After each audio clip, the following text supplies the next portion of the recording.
Friday. Civil War, Marshfield and North Bend will be taking on. Coming over here to Vic Adams Field. Right. Early on in the week, how has it been? How is the buzz around the school? I think the school's exciting. We have several things going on.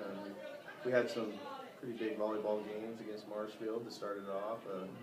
Monday we had a freshman football game, and we have Miss Flame going on right now, and I think our school and our community is very excited for Friday night.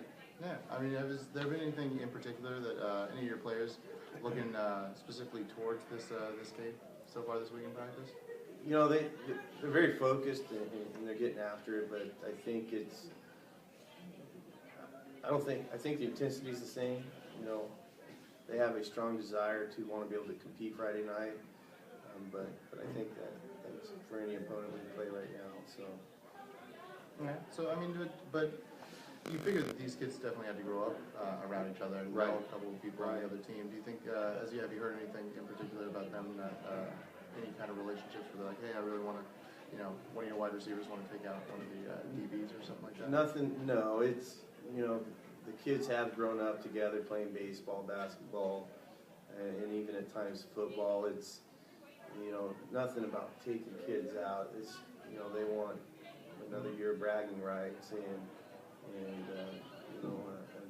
they just want to be able to go out there and compete and hopefully have things work out their way.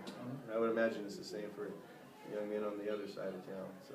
Yeah. What year number Civil War is this for you? I started as an assistant coach here in 2001. 2001? Yeah. So as a head coach though, it's my third. Third? Third, yeah. So you're 2001. That's 12 years. That's right. So you're starting to get a pretty good feel on how everything goes around here. Yeah. Do you feel like it's a different feel around the city when this game comes up? I don't get a chance to get out around the community very much during the fall, so I don't know. I come in here at 7 a.m. and I don't get home until 8:30 p.m. So, but I would imagine our communities are excited to see what happens, and no matter what, I know both communities will be proud of their boys when it's all said and done. So, I've been on the losing end of most of those 12 years of football games, so been on both sides. What's your record in Civil War so far? I think we won both. You won both? So what is the so you've won both years, right? How do you feel like so it's hard to say that this year is different than other years, but tactically, what are you looking at the opposition that you're going to really have to worry about? They've got a new head coach in Josh Line, new offensive coordinator, and so we're looking at facing a spread offense now with a couple of really good quarterbacks, and they've got a really strong running back in Brown, and they've got some good skill kids, and so we're hoping to be able to match up with the things they want to try and do, and hopefully find a way to shut those things down. Have you ever talked to Josh? Talked to Josh a lot, yeah. Really? What do you guys? What do you guys talk about usually about football? Did you guys know each other before you got the job? Yeah, we've known each other for a while. We've worked together through a variety of projects, including South Coast Youth Football. Yeah. Sometimes we talk about football, and sometimes we talk about school, and sometimes we talk about family. So it's a pretty good relationship. Is there any kind of special tradition that you guys do for this week in particular?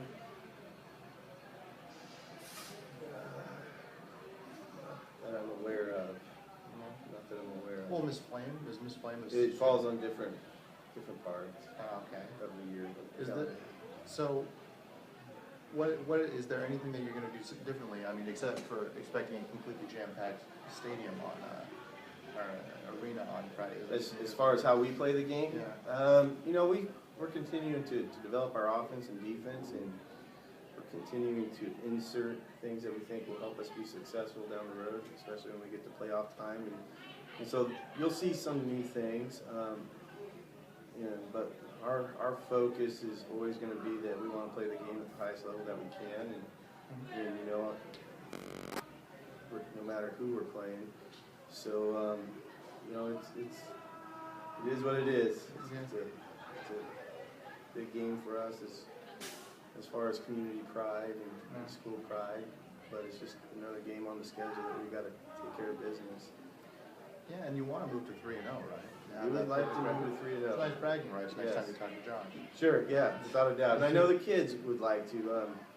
You know, I think it's been a long time since a senior class has come through North Bend High School and being able to say they've never lost a varsity football game. So I know that plays a huge role in our kids' mind, and they want to work hard to make that happen. Which one of your seniors do you anticipate this game being especially emotional for? You know, I think it'll be emotional for all of them. We only have 5 seniors. I really think it'll be emotional for all of them. They've all sacrificed quite a bit. So we're talking about guys like Zach Hawk, who plays running back, defensive back for us. Mason Laird, fullback, linebacker. Zach Wallace, defensive end, offensive tackle. Tyrone, linebacker, wide receiver. Tim West, who has really come a long ways to become a better football player. You know, all those guys have some vested interest in trying to get the 4-0 against Marshall High School, and I think it'll be something they'll remember forever with pride if they can get it done. Yeah, and I mean, like, looking back, the season's been pretty good. What do you guys stand right now at 4-1? We're 4-1, yeah. The only loss was that heartbreaking loss that I was at. Cottage Grove, yeah. 50-yard field goal. Have you guys talked about that since that game? You know, we worked to get better, and you know, we had opportunities that, you know, whether coaches' mistakes or just not executing well, that we felt could have won us that game at different points. You know, and so our focus was that Monday is just get back to work and figure some things out and be in a position to win a game like that. Yeah. So, I mean, you guys aren't going to be able to play Cottage Grove until the playoffs if you guys even beat them then. Right. But you've got 2.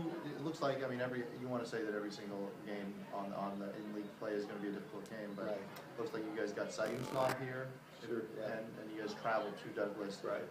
Next Friday. Right. Those look like they're going to be a very difficult, 2 difficult games for you looking ahead.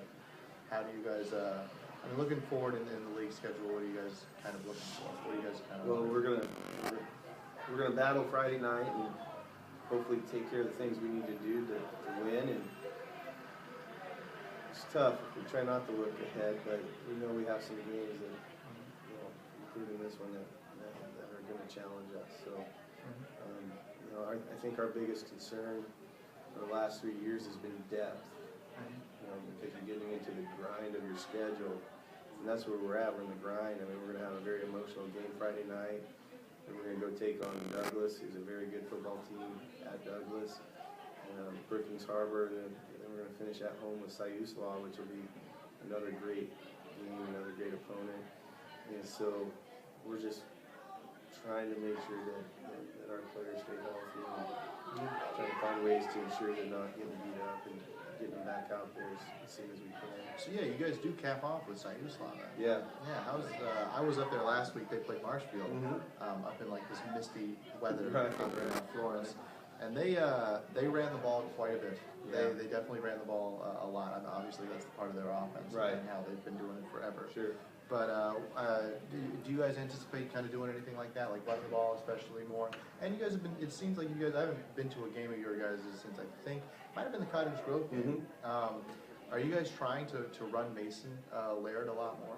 We you know, we want to be able to establish a run game and help control the clock that way. You know, looking at, as I'm thinking of the stats, I would say our ball carriers, at least after the Sutherland game, were pretty equal in carries. Yeah, we'd like to get Mason the ball more, and you know, the same thing with Zach Hawk. We think Zach could do some special things out there for us. It just we're going to take what the defense gives us, and sometimes that's a keep for Cam, or sometimes that's a give. And you know, so far it's worked out for us, I think. Yeah, well, Zach is a lot smaller of a guy. Makes him more of a bruiser. Right. Do you like having that different? I do. We got our slasher and our Mack truck, so you know it's a kind of a 1-2 punch, and then you have Cameron Lucero, who is was making things happen in his own right. With those guys, it all starts up front, with those offensive linemen. They call themselves Big Uglies. So yeah, is that like their name? That's their nickname. Yeah, it's been that way for a long time for some reason. Just that class, or just in general? Just in general, yeah. The offensive line. Since before you got there? Since I've been here, yeah. I think that's something Brandon O'Neill, our offensive line coach, brought with him. Yeah. Big Uglies, yeah. Big Uglies. All right. What about how about talking about Cam Lucero? He's the junior quarterback. Took over the reins this year. Right. It seems like he's been coming along quite a bit over the year. Yeah, he's developing, game by game. We put a lot on the shoulders of our quarterbacks. Not only do they have to have the pre-snap read, then they got post-snap read, they got keys. He's making 10 decisions between pre-snap and as soon as that ball gets in his hands, and so far he's handled it pretty well. There've been times we've struggled, but he's really stepped up and learned the offense and taking care of the things that we need to do to be successful. So I'm really proud of him and the effort he's put in this year. Any pre-Civil War ritual that you've got going on? Any kind of superstition that you have? Nothing that I have. No. Before the Civil War, we always North Bend Lanes always does a pizza feed for our kids the day of the game. Really? So we've been doing that for 4 years, and so Friday pregame meal will be at North Bend Lanes, and the thing that when I talk to Mark Manichek is, hey, we've never lost a game to Marshall when we've eaten at your place before the game, so he's kind of making sure we keep that going. So it's grown into superstition. I guess so, yeah. So that's so you've got a little bit of tradition there, but right. I mean, honestly, what would be the idea? I mean, other than just simply getting the win, what would be ideal for you to see coming out of this Friday's game? I would just love to see our kids play the game at the highest level that they can, to execute, to play tough football, smart football. I would love to see our kids be able to play the game as the game is meant to be played. And that means playing with class, whether we win or lose, and to continue to develop into a better football team. Feel good about what we did, win or lose Friday night. I think you can come away with a loss sometimes and feel pretty good about it. We don't want to do it too often, but well, yeah. I mean, you try to against Cottage Grove. What do you think the final score is going to be? I'm just joking. All right, thank you so much, Coach. I appreciate it.